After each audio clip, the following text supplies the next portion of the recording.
Жашыңар канчада? 50-ге чыгам. 50-ге чыгасың, э? Так, значит, негизги жалып денеге бирсе чыгып атат деп атасыз, да? 1 жылдан бери байкадым деп атасыңар, э? Мына азыр мен ишти басам, анан айтасың, кайсы жери ооруп атат, э?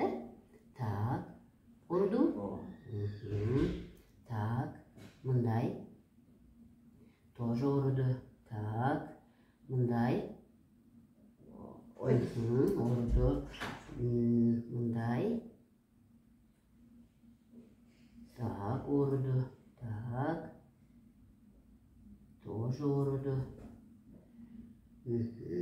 Бул да ооруп атат, э?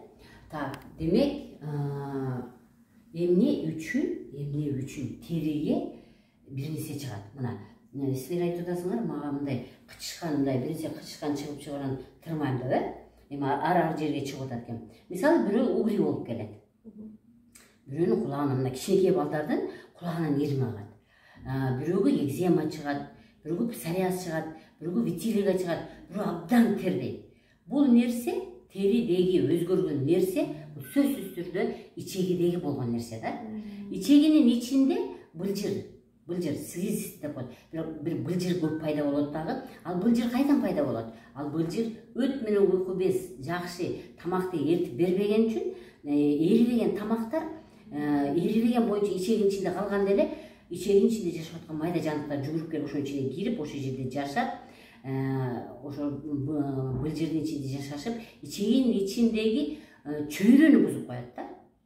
Эми ошону организм сүйлөй албайт да. Анан организм айтат да, ай кагылайын сен неме ичегини тазала деп мына кабар деп турган. Бирөөгө угри катары берет кабарды, кичинекей балдарга кулагынан ириң агызып, бирөөлөр аллергия болуп мурдаларынан сууп, бирөө оозунун ичине бир нерселер чыгат, бирөө экзема. Кыскасы териге чыккан нерсе бул ичегинин ичи таза эмес деген сөз. Эми урматтуу мекендештер, урматтуу мекендештер, демек ушул жерден дагы бир кичинекей түшүнүк айтып кетейин. Эмне үчүн ушул ичегинин ичине керексиз нерселер пайда болуп калат. Биз жеген нерсе, биз суу ичебизби, тамак жейбизби, көп эмне жесек бардыгы ашказанга түшөт. Ашказандан кийин биздин ички чегибизге өтөт. Ички чегибиз киндиктин тегерегинде жайгашкан. Ички чеги нормада 3,5 метрден 4 метрге чейин болот. Ушул ички чегинин биринчи бөлүгү ашказан ички чегинин биринчи бөлүгүн дуоденум дейт. Бул деген 12 ичеги. Ушул 12 ичегиге келген тамагы дагы жакшы сиңсиң деп туруп, өт менен уйку безде көрдүңөрбү, Кудай таалам бизди ушундай кылып жаратып койгон да. Ушул түшөт, ушул тамак жакшы эрийт. Ушул экөө жакшы түшпөйт, эрибеген тамактар калып калат. Эрибеген тамактар канга да сиңет. Эрибеген тамактар ичегинин ичинде да калат. Ичегинин ичинде былжыр болуп калып калышат. Былжыр болуп ичегинин ичинде калат дагы, анан кийин 12 ички чеги бүткөндөн кийин жоон чеги өтөт. Жоон чегиге де уже заң болуп өтө баштайт. Ошо заңдын ичи канчалык адамда заң туруп калса, ушул жерде кайра ошол микробдор көбөйүп кетет. Канчалык былжыр нерсе, эрибеген нерсе канчалык ички чегинин ичинде көп болсо, ушул жерде дагы ошол майда жандыктар ушул жерде көбөйүп жашап, адамдын ичинде керексиз нерсе көп болуп калат.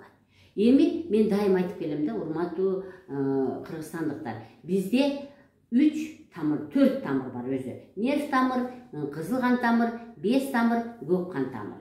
Ушунун кызыл кан тамыр, без тамыр, көк кан тамырдын ичинде суу айланат, суюктук айланат. Кызыл кан тамыр бизге тамак жеткирет. Без тамыр бизде керексиз нерсени алып кетет.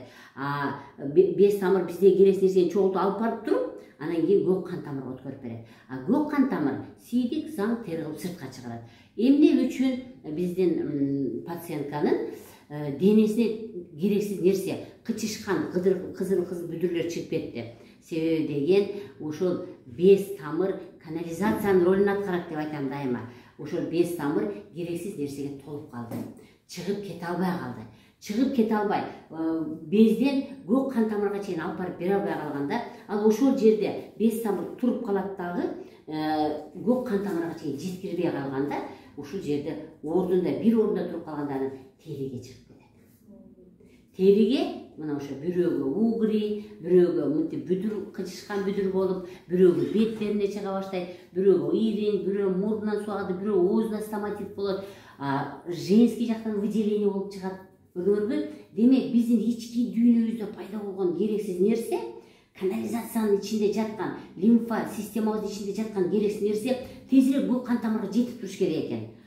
Ошол кетип аткан бес тамырдын жолу кайсы бир жерден тосулуп калса, ал чыга албай калат экен дагы, териге чыгып кетет. Демек, биз ошон үчүн мен лимфа массаж деп айтам. Безди түрткүлө, безди түрткүлө, безди түрткүлө, канализацияңарды түрткүлө дегеним ушул болот. Эң сонун жардам адамга лимфа. Эми ошо лимфанын ичи, толуп калган лимфанын ичин тазалаардан мурун биз лимфанын ичине кызыл кан тамырдан келет. Кызыл кан тамырдын ичинде биздеги тамактар келет да. Ошо эрилген тамак болгон үчүн безди өтүп атпайбы? Демек биз биринчи кызыл кан тамырдын ичин керексиз нерсеге толтурбашыбыз керек экен.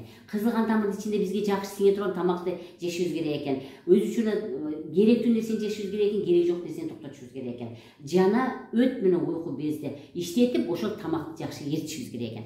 Ошондо гана биз лимфаны жакшы тазалай алган болобуз, денеге бир нерселер чыкпаган болот. Урматтуу мекендештер, мен азыр ушул видеого кошумча кошуп кете турган болуп атам. Себеби деген биздин бул азыр мага келген пациенттин ушу азыр сүйлөшүп отурсак айтып калды. Кызыңыз бойна болбой жүргөн экен, Так, канча жыл бойна болбой жүргөн? 2 жыл. 2 жыл бойна болбой жүргөн, Так, анан бизге леченияга келгенби? Ооба. Бул жерден тааныштарыбыз айтып калды, леченияга келип лечение алды, толугу менен. Анан 3 айдан кийин бойунда болду.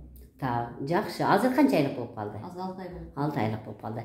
Урматтуу мекендештер, айтайын дегеним, мына ошол висцерал эле массаж, ошо лимфа массаж бардык ооруларды ордуна алып келүүгө жардам кылат да. Бул массаждар лечебно-оздоровительный деп аталат да. Дарылайт дагы, анан алдын алып дагы профилактикада жүргүзөт да. Ошон үчүн урматтуу мекендештер, мен сиздерге чың ден соолук каалайм.